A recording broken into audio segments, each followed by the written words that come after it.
Merci à vous, chers téléspectateurs, de nous rejoindre dans le cadre de cet entretien d'Ivoire TV. L'émission d'aujourd'hui aborde un thème tout à fait particulier. Il s'agit de la vie. Qu'est-ce que c'est que la vie? Alors, pour M. Ralph Nguessan, spécialiste des questions religieuses et auteur de l'ouvrage L'Arbre de vie, la conception que l'humanité se fait de la vie est tout le contraire de ce qu'elle est vraiment. Alors, que pense-t-il ou que vient-il nous apporter donc concernant la réalité de la vie, de cette notion tant galvaudée mais pourtant peu maîtrisée ou même pas du tout selon lui? Monsieur Nguessan, bonsoir. Bonsoir, Monsieur Adi. C'est encore un plaisir de vous recevoir, surtout qu'aujourd'hui vous êtes là pour un thème tout à fait intéressant. On vous laisse dans votre jardin, vous avez vraiment tout le temps de situer nos téléspectateurs et le monde entier certainement sur ce que c'est que la réalité de la vie. Alors tout d'abord, vous ne partagez pas la même conception que Monsieur Tout-le-Monde sur ce que c'est que la vie. D'habitude, moi je dirais, je vis ma vie, on entend souvent parler de la vie est difficile, la vie est intéressante, et pourtant pour vous, toutes ces façons d'aborder ou de comprendre la vie ne sont que le contraire de ce qu'elle est vraiment. Pour vous, la vie, ce n'est pas ça. Pour vous, la vie, c'est une personne. Expliquez-nous mieux ce que vous entendez par cela. Eh bien, Monsieur Adi, je suis très heureux encore une fois d'être sur ce plateau de Ivoire TV. Ivoire TV, la première télévision en ligne sur la Côte d'Ivoire, il faut le préciser. Merci bien. Et je veux saluer tous les téléspectateurs de cette télévision.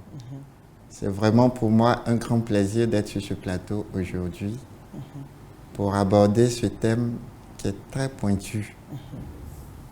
Ce thème qui est la vie. Le plus important ici, c'est de se mettre un peu en retrait quand on veut aborder ce thème, parce que ça donne l'impression que tout le monde a son mot à dire et tout le monde sait de quoi il s'agit. Alors qu'au fond, le message est tout autre. Il est tout autre, bon, Voilà. Quand on dit qu'on vit. Moi, sincèrement, je suis vraiment curieux de savoir vraiment la quintessence de ce que c'est que la vie, surtout de la vie telle que vous l'appréhendez. L'homme naît, l'homme vit, il a le souffle en lui, il respire, il a la possibilité d'interagir avec son environnement. Est-ce que ce n'est pas suffisant pour dire qu'on est en vie? Eh bien, je veux me réjouir de ce que vous ressortez. Pour bien aborder le thème de la vie, il faut remonter aux origines. Quand on remonte aux origines, tout devient clair. Et là, je veux appeler même le plus faible. Je veux appeler le pauvre. Je veux appeler aussi le plus grand des intellectuels. Parce qu'il y a beaucoup à dire et le minimum ou l'essentiel à comprendre est celui-là. La vie, depuis la révélation, étant donné que je veux m'appuyer sur les écrits sacrés tels que la Bible et certains ouvrages ou bien certains livres sacrés d'autres religions, il faut comprendre que la vie est très différente du fait de vivre. D'accord. Vivre, d'abord, c'est être animé d'un esprit. Vivre, c'est manifester les signes d'un esprit. L'esprit, c'est une énergie. C'est ce qui nous met en mouvement, c'est ce qui déplace le corps, c'est ce qui nous permet de réfléchir, nous permet de nous élever au niveau de plusieurs autres mondes, ou ce monde matériel dans lequel nous sommes. Donc, l'esprit, il est aussi un composant de l'être, comme le dit bien 1 Thessaloniciens 5, verset 23. Et là, on se réfère à la Bible, il faut le préciser. Oui, en se référant à la Bible, dans le Nouveau de Saint Paul. Voilà, en se référant à la Bible dans l'épître de Saint Paul apôtre aux Thessaloniciens, il disait que l'être entier, composé de l'esprit, de l'âme et du corps. J'avais déjà dit précédemment que l'âme, c'était le sang. Quand on dit la vie de toute chair se trouve dans son sang, en fait, c'est un griffe. L'âme, c'est le sang. Il n'y a pas à chercher plus loin. C'est vrai que ça va donner à l'homme de comprendre les différents sens de l'âme ou bien du sang. Mais l'âme, c'est le sang et son moteur, c'est le cœur. Ça, c'est un sujet à part. Je suis en train de parler de la vie. Dès les origines, Dieu, selon la Bible, a façonné l'être humain. On dirait que c'est du copier-coller de la tradition sumérienne en Mésopotamie. Mais de toutes les traditions, il faut comprendre que celui qui a créé peut se choisir une tradition et qu'il va copier dans plusieurs autres traditions en petits mots. Et tous ces mots ressortis là peuvent former un précepte, un principe ou la parole de celui qui a créé. Que ce soit dans l'épopée de Gilgamesh, que ce soit dans les traditions assyriennes ou égyptiennes ou toutes les traditions antiques ou hébraïques, même africaines aussi. Toutes les traditions, le Créateur peut se choisir un peuple, il peut se choisir un homme universel pour porter son message, pour porter son enseignement. Donc, depuis la création, en me référant au livre de la Genèse, le Créateur façonne l'homme par le biais de la terre, l'argile pris de la terre, et il lui insuffle un souffle. Pour beaucoup, c'est l'esprit du Créateur. Là encore, c'est une erreur, parce que le souffle que le Créateur insuffle à l'argile qu'il a pris de la terre n'est que le souffle, c'est-à-dire l'esprit de l'homme. L'esprit de l'homme provient de qui? L'esprit de l'homme provient de celui qui l'a donné, du Créateur. Mais c'est différent de l'esprit du Créateur, parce que l'esprit du Créateur, lui, il se mouvait au-dessus des eaux. Il était déjà à la consécration, il était déjà en mouvement. L'esprit de l'homme vient après, au même titre que l'esprit du mouton, l'esprit de l'éléphant, l'esprit de la terre, l'esprit du soleil. Tout a son esprit. Et chacun a reçu son esprit du Créateur. Mais c'est différent de l'esprit du Créateur. L'esprit du Créateur est aussi appelé l'Esprit Saint, aussi appelé l'esprit de vie. C'est par abus qu'il a été dit le souffle de vie. Quand l'homme a reçu le souffle entre griffes de vie, ce n'est pas le souffle de vie.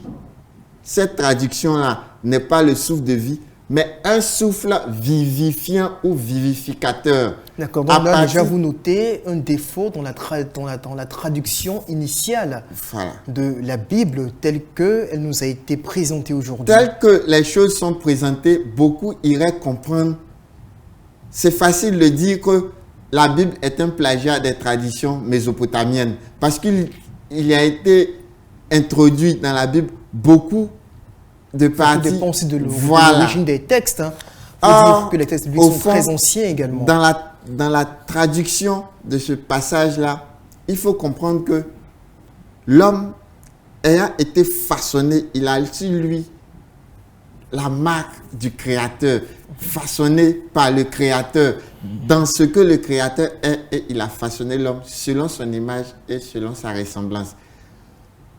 Cette matière que Dieu a utilisée en lui insufflant le souffle de l'homme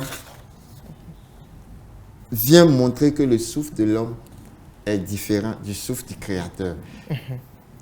Ça, c'est le premier pas. Le second pas va révéler quoi? Comme ce que je disais, l'être tout entier qu'est devenu l'homme. Quand Dieu fait l'homme selon son image et selon sa ressemblance, ça revient à montrer que l'homme est esprit, âme et corps. Donc quand Dieu prend la poussière du sol et qu'il façonne l'homme, dans le corps de l'homme, il y a l'âme. Raison pour laquelle quand l'esprit de l'homme intègre le corps de l'homme, l'homme devient une âme vivante. C'est-à-dire vivifiée par l'esprit de l'homme. D'accord. Et l'homme maintenant va évoluer. L'homme est né, l'homme est vivant, il est une âme vivante, mais chose bizarre, il n'a pas la vie. L'homme est vivant. Être vivant, c'est différent d'avoir la vie. Mais comment est-ce Être que vivant, l'on c'est peut être recevoir l'esprit. Un esprit. Être vivifié par un esprit. D'accord, fait. Là, j'ai l'impression que vous êtes en train, peut-être, hein, de façon subtile, de faire une sorte de catégorisation de la vie. Parce que lorsque nous sommes vivants, ça veut dire que quelque part, nous possédons au moins une sorte de vie. Alors que peut-être que la vie dont vous parlez est différente de la vie que l'homme ou l'animal peut avoir pour se mouvoir dans son environnement. Je vous remercie, mais ce qu'il y a à comprendre, comprendre déjà, ça veut dire prendre dans la nature de celui qui est en train de donner. C'est-à-dire prendre à la manière, prendre comme dans l'espagnol ou bien en espagnol. Dans le latin, voilà, originel. ça veut dire avec. Donc prendre avec à la manière de celui qui prend. Donc ce qu'on devait comprendre, c'est quoi? Quand Dieu a façonné l'homme dans son esprit, son âme et son corps, l'homme n'avait pas la vie. L'homme était vivant. L'homme n'était qu'un être humain. C'est différent parce que avoir la vie relève d'une autre nature. Est-ce que l'homme n'avait pas une sorte de vie? Non. À cet instant précis, l'homme était vivant. Il était vivifié par son esprit que le Créateur a bien voulu mettre en lui, c'est-à-dire l'esprit de l'homme.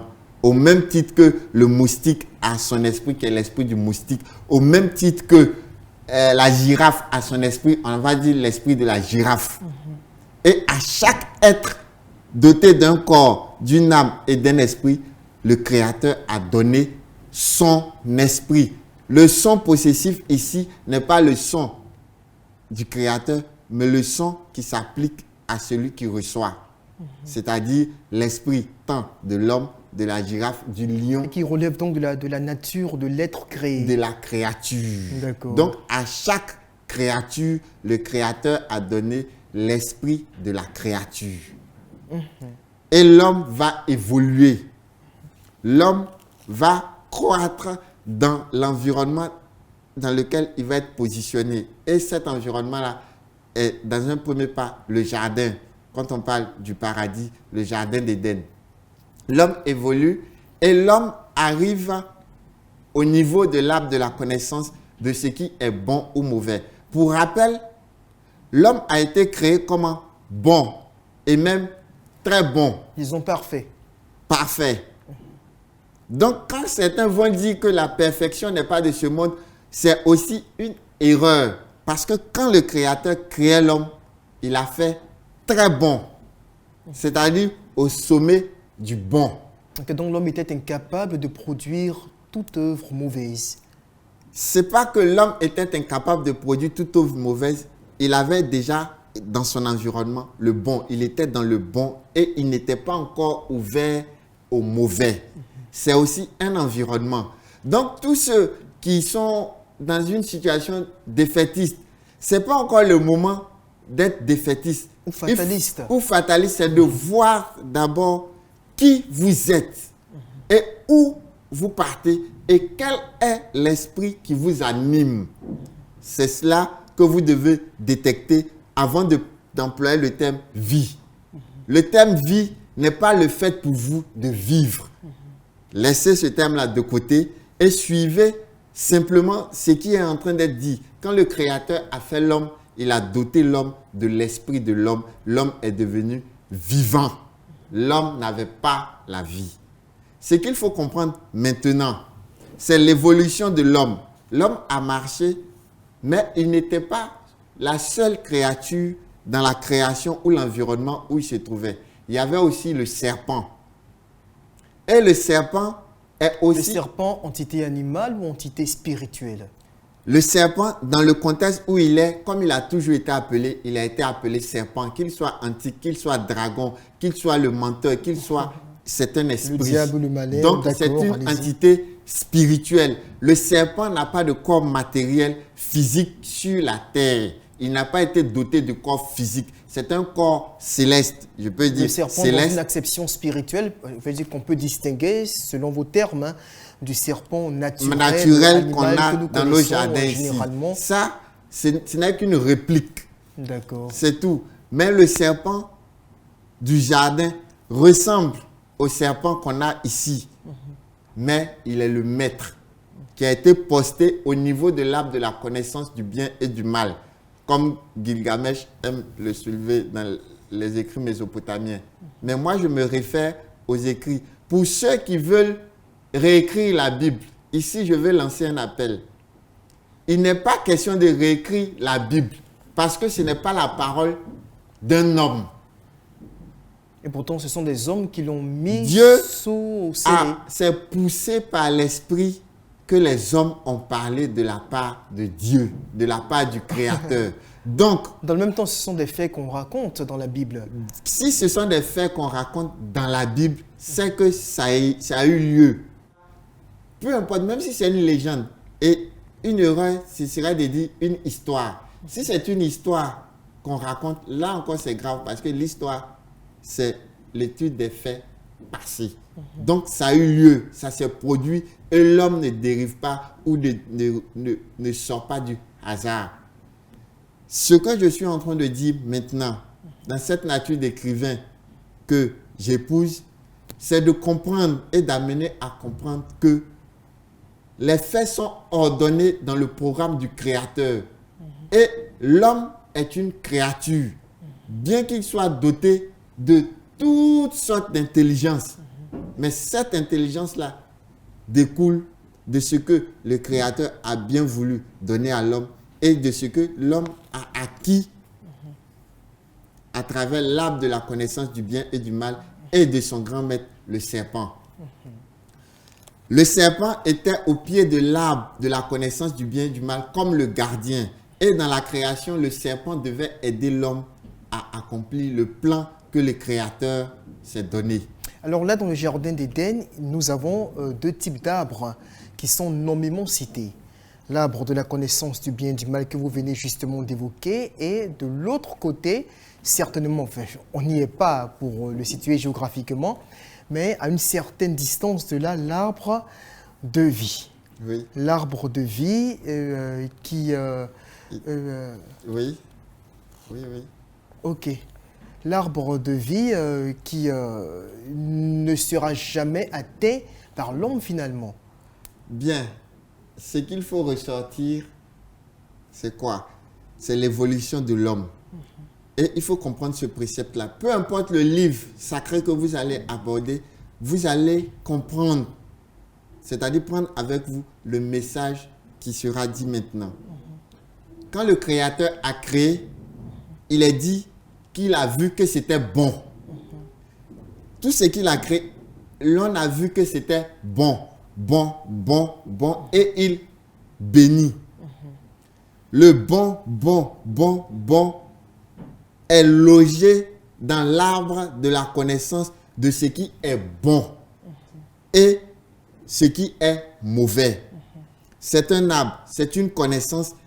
Cet arbre-là est spirituel. C'est un arbre, mais dans l'environnement où il se trouve, c'est un environnement intégralement spirituel. Donc à l'origine, l'homme est confronté à une sorte de dualité très embarrassante qui lui donne d'être exposé éventuellement aux effets de la mort ou du mal qui produit la mort finalement. Avant d'intégrer l'arbre de la connaissance du bien et du mal, ou avant d'avoir l'accès, il faut que je trouve la formule pour qu'on aille un peu vite, pour qu'on trouve une bonne position, pour que les gens comprennent. D'accord. Le truc, c'est quoi? L'arbre de la connaissance du bien et du mal instruit l'homme sur ce qui est bon et sur ce qui est mauvais. Absolument. C'est une connaissance. C'est pas matériel. C'est lorsque cette connaissance-là est pratiquée, cette connaissance se manifeste qu'elle devient matérielle. C'est seulement spirituel. Absolument. Et le fruit de l'arbre de la connaissance du bien et du mal donne à l'homme d'être comme Dieu. L'homme originellement était à l'image et à la ressemblance de Dieu. Celui qui a vu l'homme, il a déjà idée de ce qu'est Dieu. Maintenant, l'homme va se doter de quelque chose à travers l'arbre de la connaissance du bien et du mal qui le rend comme Dieu. C'est-à-dire, tel que Dieu est créateur, l'homme aussi devient créateur. Comme. Mais c'est une copie. Il faut comprendre que la copie diffère toujours de l'original.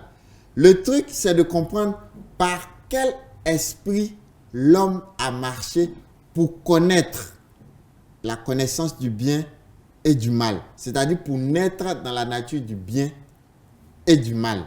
L'esprit par lequel l'homme a marché pour naître dans la nature du bien et du mal, c'est le serpent. Dieu sait que vous serez comme des dieux en mangeant, vous ne mourrez pas. En agissant ainsi, ce n'est pas que Dieu n'avait pas dit à l'homme, tu peux manger de tous les arbres, mais pour ce qui est de l'arbre de la connaissance du bien et du mal, n'en mange pas, de peur de mourir. Ça, c'est une instruction que le Seigneur donne, le Créateur donne à l'homme. Déjà, en disant, n'en mange pas, sinon tu mourras, ça veut déjà dire que voilà ce qu'est la mort, voilà ce qu'est la désobéissance, voilà ce qu'est la convoitise, voilà ce qu'est le serpent. Est-ce que quand Dieu dit à l'homme, quand on parle de l'arbre de la connaissance du bien et du mal, est-ce que quand Dieu dit l'homme devient comme nous, cela ne sous-entend pas plutôt que l'homme désormais a accès à une dimension qu'il n'avait pas auparavant? Je veux dire la dimension du mal, dont il ignorait tout. Certainement, mais désormais, il sait que le mal existe parce que Dieu savait que le mal existait, certainement, puisque la Bible dit qu'il est omniscient et omnipotent et tout cela. Et du coup, l'homme désormais, sachant de l'existence du mal, de l'existence du mauvais, du négatif, et donc peut y être exposé. Pour rappel, quand le Créateur a fait l'homme, il ne l'a pas fait petit enfant. Il ne l'a pas fait jeune homme. Il l'a fait responsable, c'est-à-dire homme. Mature. Mature. Il ne l'a pas fait enfant. Il ne l'a pas fait adolescent ou jeune garçon. Dieu a fait l'homme mature. Et il lui a donné des responsabilités. Donc l'homme, dans la position qu'il occupait là-bas, était déjà fait. Il était dans la nature du bien. Il était l'esprit du bien. Il faut comprendre une chose. L'esprit du bien, ce n'est pas l'esprit saint. Ce n'est pas l'esprit du Créateur. Quand Dieu a créé l'homme, il a fait bon, bien. Donc l'esprit de l'homme est comment? Bien. Le corps de l'homme est bien et l'âme de l'homme est bien. Dieu a fait l'homme bien. Dieu n'a pas fait l'homme saint. Dieu a fait l'homme bien. L'homme devient saint selon le principe du Créateur, lorsqu'il observe le commandement du Créateur. Sinon, jusqu'à preuve du contraire, l'homme est fait bon. Maintenant, Dieu a instruit l'homme de la connaissance du bien et du mal. Le bien, c'est l'ensemble, ce sont des dispositions pratiques favorables à, je peux dire, l'évolution de l'homme dans la création pour l'amener à obtenir tout ce qu'il veut de manière agréable à lui, pour sa croissance, pour son édification, pour tout ce qui concourt à son bonheur. Donc le bien est l'émanation de la volonté originelle du Créateur. Du Créateur pour l'accomplissement parfait de son plan. Voilà, sa ça création. c'est le bien. D'accord. Le mal, c'est aussi des dispositions. C'est une disposition, mais contraire. Ça instruit. Si je prends un exemple, vous avez une table qui a 4 pieds. Obligatoirement, la table devait avoir 4 pieds. Mais s'il se trouve que vous retrouvez votre table avec 3 pieds, le 4e pied qui n'est pas donne une connaissance, révèle que la table qui devait avoir 4 pieds a 3 pieds maintenant. Il faut fournir le 4e pied. Le 4e pied est dans un environnement qu'on appelle mal. C'est un autre bien, mais différent de celui qu'on a l'habitude de voir. On appelle, une fois que ça devient différent, on appelle ça mal. Mais c'est une connaissance. Ce n'est pas un truc pratique. Il faut manifester cela. Et donc, on ne peut rien manifester sans l'esprit de chaque entité. D'accord. La connaissance du bien et du mal, c'est une connaissance et c'est spirituel. Et lorsque l'homme arrive au niveau de l'arbre de la connaissance du bien et du mal, où le Seigneur a mis, on peut dire, le dépôt de tout ce qu'il a fait en bon. Et tout ce qu'il a fait qui n'est pas, c'est-à-dire, si ce qui est bon venait à être fait autrement, l'homme allait avoir la connaissance de ce qui a été fait autrement. Donc, c'est ce qui est dit mal. C'est aussi une connaissance et ça permet à l'homme de connaître l'environnement du malin. Ok, donc une connaissance qui vient donc à contre-pied de la volonté originelle que le Créateur s'est donnée pour sa création. Mais dans le même temps, vous nous dites dans votre ouvrage, L'arbre de vie, que la vie est une personne. Voilà. Une personne qui est un arbre et auquel l'homme doit accéder, ou qui est le fruit d'un arbre auquel l'homme doit accéder pour enfin avoir la vie et jouir de tous ses bienfaits. Alors, est-ce que vous pouvez nous donner plus de détails sur cet aspect des choses que vous avez développé dans l'ouvrage en question? Voilà. Ce que j'étais en train de soulever dans l'ouvrage, il faut d'abord passer le cap. Il faut que l'homme se connaisse lui-même entièrement, intégralement. Il faut que l'homme sache qui il est véritablement. C'est-à-dire, ayant été fait bon, il a connu le bien et le mal. C'est-à-dire, il est entré intégralement dans les dispositions, c'est-à-dire tout ce qui peut lui permettre de savoir qui il est et de connaître son environnement dans ce qui est bon. Et si quelque chose venait à être modifié dans son environnement, il allait avoir cette instruction là-dessus à travers ce qui est mal. Et cette disposition, l'Éternel, le Créateur, l'a cachée dans l'arbre de la connaissance de ce qui est bon ou mauvais. Maintenant, chaque connaissance est manifestée par l'esprit qui le domine. L'esprit du bon manifeste la connaissance du bon et l'esprit du mal, à travers le serpent, manifeste la connaissance du mal. Alors qu'au niveau de l'arbre de la connaissance du bien et du mal, l'homme a échoué devant le grand maître, le serpent. C'est ce qui fait toutes les religions. L'homme a eu l'éveil. Ses yeux se sont ouverts. Il est devenu connaissant d'une autre dimension. Il voit d'autres êtres, mais seulement qu'il est limité dans cette connaissance-là parce qu'il ne voit que maintenant sa nudité. C'est-à-dire ça le ramène à lui. Malgré tout ce qu'il aura connu, il est obligé de partir de sa position initiale. Parce qu'il a hérité du coup de la nature du mal en même temps, qui donc a perverti ce qu'il était au départ, la créature parfaite, idéale, que Dieu avait plantée dans le jardin d'Éden selon Mais là, ce que nous en fait, rapporte il la a Bible. échoué devant l'être qui est le serpent. Donc, comme le Créateur va rappeler, puisque tu as fait cela, tout ce qui appartient à l'homme, tout ce que le Créateur a donné à l'homme, passe du coup sous le contrôle du malin, du serpent, qui est aussi appelé le maudit. Donc, puisque tu as fait cela, il prend l'exemple de la terre. La terre sera maudite, la souffrance va apparaître. Et tout va se mettre en place de sorte à ce que même si l'homme va sur une autre planète, ce sera encore frappé par la mort parce que ça a été donné à l'homme. D'accord, donc le père de la rébellion qui donc doit subir les effets de sa rébellion et donc dont les enfants, je veux dire ceux qui le suivent, doivent également subir les effets collatéraux de cette même rébellion. Dans les gènes de Adam, justement. Dans le sang de Adam. Absolument. Alors là, vous nous dites, là je reviens sur la question, que l'arbre de vie est une personne. Oui. Alors qui est cette personne-là? L'arbre de vie, en fait, est une personne. Mais comprenons que lorsque l'homme a désobéi à la loi du Créateur pour avoir accès à l'arbre de la connaissance du bien et du mal, il est devenu lourd. Il n'y avait plus sa place dans le paradis et il a chuté. Le Créateur dit, voici que l'homme est devenu comme l'un de nous pour connaître ce qui est bon ou mauvais. Empêchons-le. L'empêchement est une mesure juridique qui frappe les personnes haut placées. Les chefs d'État, les rois, les empereurs, les présidents, tout et tout. Et dans ce cas-là, Adam, celui qui représentait le Créateur dans la création, avait domination sur tout. Parce qu'il a enfreint à la loi du Créateur, il a été frappé d'empêchement. Donc, il ne pouvait plus continuer la fonction qu'il exerçait avant, c'est-à-dire de dominer sur la création, de l'assujettir et de se multiplier. Il devait être mis à l'écart le temps qu'on étudie son dossier, le temps qu'on étudie sa position.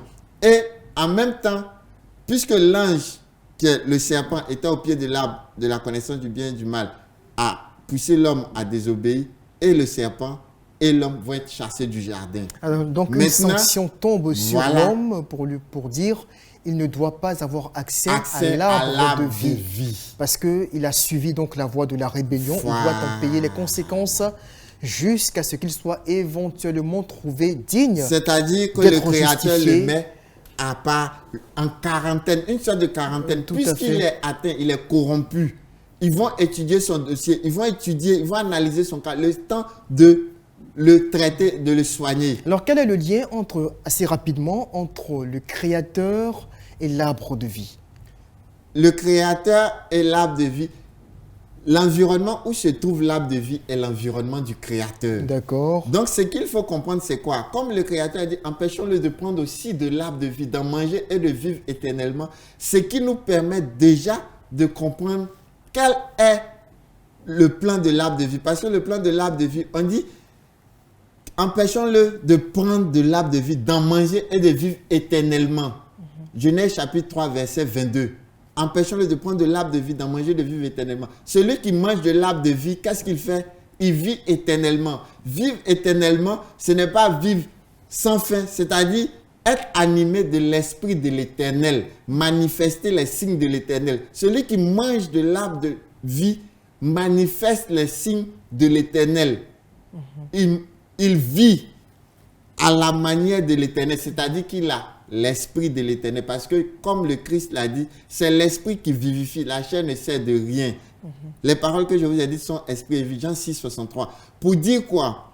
Que quand l'homme a eu accès à l'arbre de la connaissance du bien et du mal et qu'il a été séparé, s'il avait accès aussi à l'arbre de vie, il connaîtrait la manière de vivre du Créateur. Alors que l'homme n'a pas eu accès à l'arbre de la vie pour connaître comment le Créateur se manifeste. D'accord, l'arbre de vie étant donc le Créateur, l'environnement personnifié du Créateur. Maintenant, ce qu'il faut comprendre, c'est assez rapidement, Dieu a dit que juste pour quelques secondes sur la question donne du fruit ayant en lui sa semence selon son espèce. Donc, ce qui veut dire que l'arbre de la connaissance du bien et du mal, qui est devenu la nature de l'homme, tous les hommes dans cette création-là ne manifestent le signe ou ne jugent que par ce qui est bon ou ce qui est mauvais. Et cela, il a acquis par l'arbre de la connaissance du bien et du mal. L'arbre de vie est tout autre. L'arbre de vie donne un fruit qui est la vie. Mais comme Jésus-Christ l'a dit en Matthieu 12, au verset 33, c'est à son fruit qu'on reconnaît l'arbre. Si l'arbre est bon, ou bien si le fruit est bon, l'arbre est bon. Si le fruit est mauvais, l'arbre est mauvais. Pour faire allusion à l'arbre de la connaissance du bien et du mal. Maintenant, qu'en est-il de l'arbre de vie? Il est dit, tu es béni et le fruit de tes entrailles est béni. L'Esprit Saint parlant au travers d'Élisabeth. Quand j'ai compris que tu es béni et le fruit de tes entrailles est béni, et que c'est par le fruit qu'on reconnaît l'arbre, je me suis interrogé de savoir quel est ce fruit béni-là. Et à travers les Écritures, étant donné que la parole est de Jésus, je me rends compte que le fruit béni est la vie. Jésus-Christ dit en Jean 14, verset 6, « Je suis le chemin, la vérité et la vie ». En Jean 11, verset 25, il dit « Je suis la résurrection et la vie ». En Jean 6, 48, il dit « Je suis le pain de vie ». Alors on aura compris, la vie c'est une personne et cette personne c'est tout simplement Jésus-Christ. Celui qui n'a pas Jésus-Christ n'a pas la vie. Ok, alors comment se réconcilier en 30 secondes, rapidement, pour conclure certainement, comment se réconcilier avec la vie pour qu'enfin, tous ceux qui sont dans un état de mort latent et qui n'en sont pas forcément conscients puissent enfin pouvoir vivre comme d'autres, comme vous? La mort, c'est l'environnement du malin. D'accord. Mon corps se resserre parce que le temps manque un peu. Mais il y aura certainement une prochaine impératifs fois. De la production. Étant donné que l'homme n'a pas la vie et que c'est l'élément essentiel à l'évolution de l'homme pour le rendre créateur, pour le rendre Dieu, il est temps que l'homme comprenne que la vie est une personne à part entière, aussi vivante que lui, homme. Et cette personne à laquelle il n'a pas eu accès. Il est maintenant donné à l'homme d'avoir accès à la vie pour pouvoir dire ma vie. pour pouvoir dire la femme porte la vie. La seule femme qui porte la vie en elle, c'est la Vierge Marie. Bon, selon l'Église catholique. D'accord. Pas selon l'Église enfin, je veux catholique, dire... j'arrive. Pas selon l'Église catholique, c'est un fait qui est clair. La seule femme qui porte la vie, et que toutes les femmes arrêtent de se taguer, de se blaguer parce qu'elles sont dans l'environnement du malin. La seule femme qui porte la vie, c'est à son fruit on le qu'on rappelle, reconnaît selon l'Église catholique, parce selon que là, la Bible, les théologies, selon les conceptions la Bible, diffèrent là-dessus. selon la Bible, c'est pas... C'est votre point de vue, on va le respecter certainement. Oui, bon, ok, pas de problème, vous aurez à revenir. On va revenir dessus. certainement sur le sujet. Je rappelle que vous êtes l'auteur donc de l'ouvrage L'Arbre de vie, qu'on va donc présenter à nos internautes. L'Arbre Oui. de vie, voilà, juste là, vous avez donc l'occasion de découvrir cet ouvrage écrit par Monsieur Ralph Nguessan, qui est spécialiste des questions religieuses, vraiment outillé dans ce genre de sujet. On a eu l'occasion aujourd'hui avec lui donc de développer ce thème très sensible qu'est la vie, et certainement qu'une autre fois on aura la possibilité de revenir sur le sujet, peut-être dans une autre dimension, sous d'autres angles certainement, pour nous permettre donc de mieux comprendre avec lui ce que c'est que la vie et surtout ce que la vie produit en nous et comment y accéder pour que nous ayons donc des solutions complètes sur le sujet. Merci à vous, Monsieur Nguessan. C'est moi qui vous remercie. Vraiment, on a été très bénis pour parler comme les chrétiens par votre présence aujourd'hui. Je suis heureux d'avoir partagé avec vous et j'espère qu'on aura d'autres moments. Ah oui, pour en on espère discuter. qu'aussi ceux qui nous ont suivis ont été aussi comblés par ce que vous avez eu à dire. On va dire merci à l'équipe technique aussi et puis on se retrouve prochainement pour une autre émission avec certainement d'autres sujets à développer. D'ici à là, portez-vous bien et au revoir.